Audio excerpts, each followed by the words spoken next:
علیکم ورحمۃ اللہ وبرکاتہ۔ مسابقے کے مشارکین کے لیے آج 8ویں کلاس ہے۔ اس سے پہلے 7 کلاسوں میں کچھ آیات کا مطالعہ ہو چکا ہے۔ انشاءاللہ آج بھی ہم کچھ آیات کا اور مطالعہ کرتے ہیں، اور روز کی طرح پہلے آیت کریمہ کی تلاوت کریں گے، اس کے بعد انشاءاللہ جو ہے اس کی مختصر تفسیر کا مطالعہ کرتے ہیں۔ آج سورۃ البقرہ کی آیت نمبر 273 سے ہے۔ اعوذ باللہ من الشیطان الرجیم، بسم اللہ الرحمن الرحیم۔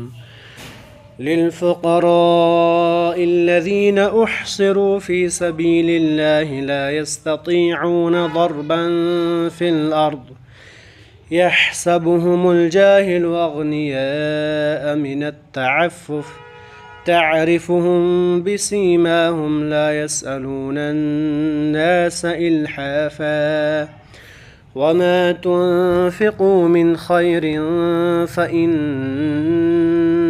الله به عليم۔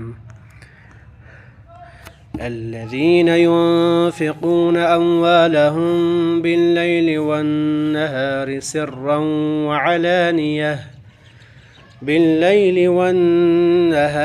سرا وعلانية فلهم أجرهم عند ربهم ولا خوف عليهم ولا هم يحزنون۔ الذين يأكلون الربا لا يقومون إلا كما يقوم الذي يتخبطه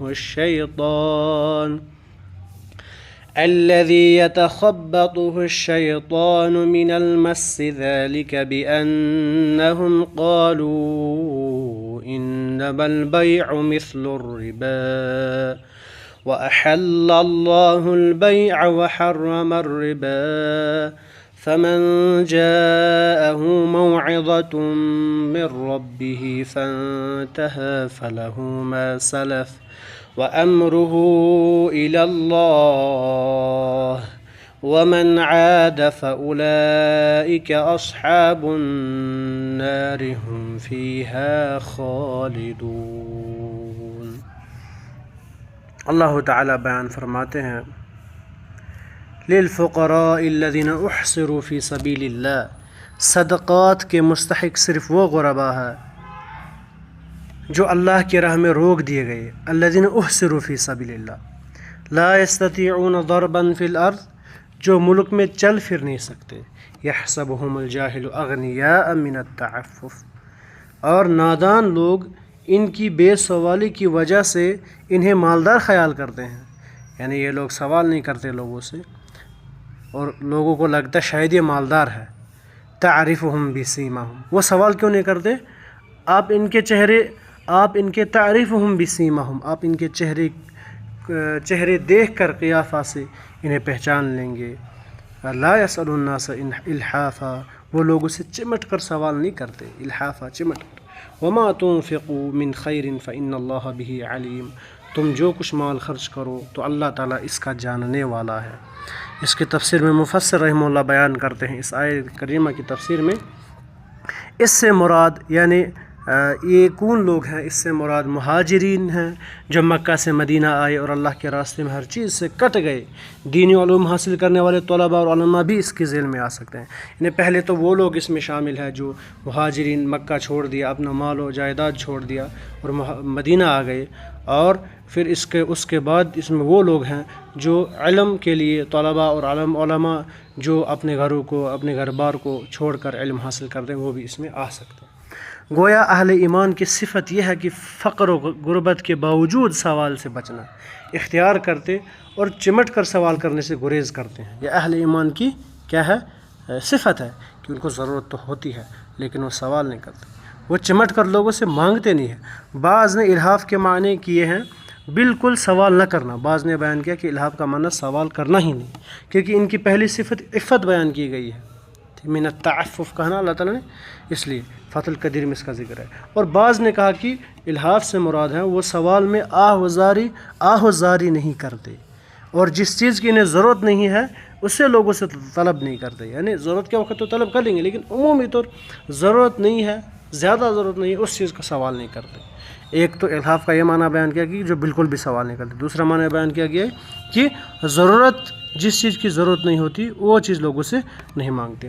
اس لیے الحاف یہ ہے کہ ضرورت نہ ہونے کے باوجود بطور پیشہ، ضرورت نہیں ہے اس کے باوجود بطور پیشہ لوگوں سے مانگے، اس لیے پیشہ ور اور گدھا گرو کے بجائے مہاجرین اور دین کے طلباء اور سفید پوش ضرورت مندوں کا پتہ لگا کر ان کی امداد کرنی چاہیے۔ یعنی جو لوگ سوال کرتے ہیں ان کا مسئلہ نہیں ہے، وہ تو مانگتے رہتے ہیں، لیکن جو لوگ مانگتے نہیں ہیں، زیادہ تر مانگتے نہیں ہیں، ان کا جو خیال کرنا چاہیے، ان کو بھی دیکھنا چاہیے، ڈھونڈنا چاہیے کہ کون ضرورت مند ہے جو مانگتا نہیں ہے، میں اس کی مدد کروں۔ جو سوال کرنے سے گریز کرتے ہیں کیونکہ دوسروں کے سامنے ہاتھ پھیلانا انسان کی عزت نفس اور خودداری کے خلاف ہے۔ بخاری مسلم کی روایت میں ہے کہ ہمیشہ لوگوں سے سوال کرنے والے کے چہرے پر قیامت کے دن گوشت نہیں ہوگا، ہمیشہ لوگوں سے مانگتا ہے، کبھی خود کوشش ہی نہیں کرتا، لوگوں سے مانگتا رہتا ہے۔ حدیث میں کیا ہے کہ قیامت کے دن اس کے چہرے پر گوشت نہیں ہوگا۔ مشکات المصابیح میں اس کا تذکرہ ہے، کتاب الزکوٰۃ، باب من لا تحل له المسألہ ومن لا تحل له۔ وہ اس آیت میں ہمیں یہ معلوم ہوا کہ بعض لوگ ایسے بھی ہوتے ہیں جو ضرورت کے وقت بھی سوال نہیں کرتے ہیں، یا ان کو یعنی وہ چیزیں نہیں مانگتے جو انہیں ضرورت نہیں ہوتی، بلکہ مجبوری کے وقت کوئی چیز لے لیں گے ورنہ مانگتے نہیں مگر ضرورت مند ہوتے ہیں۔ تو جاہل لوگ ایسا نہ ہو کہ کوئی سوچے یہ مالدار ہے، بلکہ پتہ لگائے، معلوم کرے کہ کہیں یہ ضرورت مند تو نہیں ہے تو اس کی امداد کی جائے۔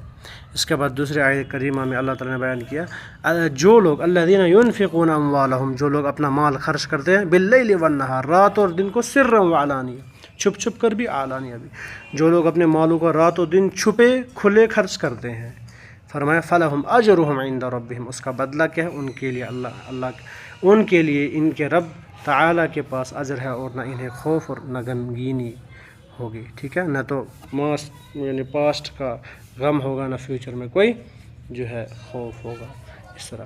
اس کے بعد شاید دونوں آیا مبارکات کی تفسیر جو ہے ایک ساتھ ہے۔ اس کے بعد فرمایا الذین یاکلون الربا، جو لوگ سود کھاتے ہیں، جو سود خور ہوتے ہیں، یاکلون الربا، جو سود خور ہوتے ہیں، کیا ہوتا ہے ان کے بارے میں فرمایا نہ کھڑے ہوں گے مگر اس طرح جس طرح وہ کھڑا ہوتا ہے، جسے شیطان چھو کر خبتی بنا دے، یا تخبط خبتی بنا دے۔ اب اس کا معنی کیا ہے نیچے تفسیر میں آ رہا ہے، ٹھیک ہے۔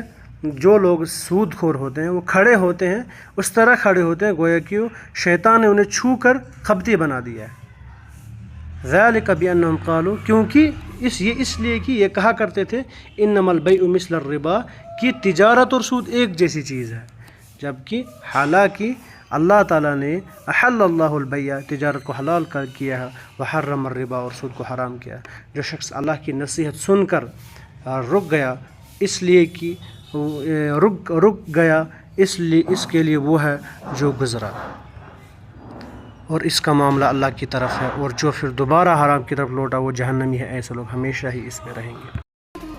انشاءاللہ باقی جو ہے کل انشاءاللہ اس کی تفسیر کا مطالعہ کریں گے۔ آج کے لیے